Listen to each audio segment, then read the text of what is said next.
कभी सोचा है तुमने कि बाबा अपने बच्चों से क्या चाहते हैं? ईमानदारी चाहते हैं। अगर तुमने गलती की है तो ठीक है, कर दी तुमने गलती, लेकिन बाबा की केवल इतनी इच्छा है कि उसे स्वीकार करो, क्षमा मांगो, दिल से क्षमा मांगो। माफ़ी मांगते वक्त आंखों में आंसू, दिल में वो दर्द महसूस करते हुए मांगो। अगर मैं तुमसे कोई बात झूठ कह दूँ तो जो तकलीफ़ होगी ना तुम्हें, उसकी एक पल के लिए कल्पना करते हुए फिर मेरी जगह अपने आप को रख कर सोचो और उसके बाद दिल से माफ़ी मांगो। ये करना ज़रूरी है। अपनी गलतियों से भागो मत, क्षमा मांगे बिना आगे बढ़ो मत। और तुम चाहते हो कि लोग आसपास रहें और मैं वो होने नहीं देता। ऐसा क्यों? क्योंकि मैं चाहता हूँ तुम एकांत का जीवन जियो, भीड़ में रहकर भी शांत रहो। शांत रहोगे तो बहुत कुछ सीख पाओगे। शांत रहोगे तो परमात्मा के करीब वो शक्ति तुम्हें तुरंत लेकर जाएगी। भीड़ में रहोगे तो अलग अलग बातों में उलझ जाओगे और जो मूल बात है ना, उससे भटक जाओगे। खाना उतना ही खाओ जितने से तुम्हारा पेट भर जाए। अगर अधिक मात्रा में खाओगे तो आलस आएगा, तबीयत बिगड़ जाएगी।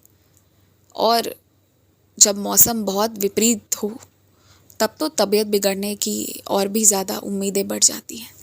इसलिए नियंत्रित भोजन करो, जल समय समय पर ग्रहण करो। जब बहुत क्रोध आए ना तो पहले शांति से जल ग्रहण करो, हो सके तो उदी में लाकर ग्रहण करो। उसके बाद किसी को कोई जवाब देना है तो देने जाओ। बाबा की कृपा से कभी गलत जवाब नहीं दोगे किसी को। फिर किसी के 10-5 रुपए अगर हो सके तो कम खर्च करवाओ, वो अच्छी बात है। लेकिन कभी किसी का 1 रुपए भी अपने पास अधिक मत रखो। अगर रह जाए तो उसे तुरंत लौटाओ, और अगर वो व्यक्ति अनजान है, उस तक नहीं पहुंच सकते, तो उस 1 रुपए को ना मंदिर लाकर लौटाओ। आगे तुम्हारी साईं की कृपा से वो जहाँ जाना होगा वो सही जगह जाएगा। मगर गलती से किसी का छूटा हुआ सामान यदि तुम्हारे पास है, प्रयत्न करने के बावजूद उस व्यक्ति तक पहुंचना नामुमकिन है, तो उसे अपने बाबा के चरणों में छोड़ दो। उस सामान को रखने का, ग्रहण करने का ना तुम्हारा हक है और ना ही वो तुम्हें करना है। किसी की ऋणी नहीं बनना है तुम्हें। यदि तुम किसी की गाड़ी पर सवार होकर जा रहे हो और वो सिर्फ तुम्हारे मित्र हैं या फिर उनके साथ तुम्हारा घरेलू रिश्ता नहीं है, तो इस कारण से तुम अपने चरित्र पर सवाल खड़े करने वाले लोगों को सही नहीं ठहरा सकते। तुम अपने चरित्र पर सवाल खड़े नहीं होने दे सकते।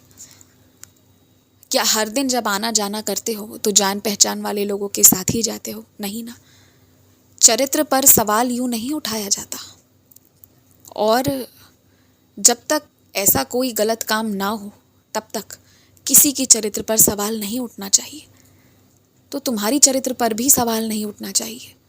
इतना अपने अंदर शक्ति होना रखना चाहिए तुम्हें कि यदि कोई तुम्हारे चरित्र पर सवाल उठाए तब तो जवाब दे दो, तब बर्दाश्त नहीं करना है। इसका ध्यान रखो। और जो बाबा के बच्चे होते हैं वो पूर्णतः साईं पर समर्पित होते हैं, और जो साईं पर समर्पित होते हैं ना, वो गलत से दूर और सच के पास रहते हैं। खुश रहो।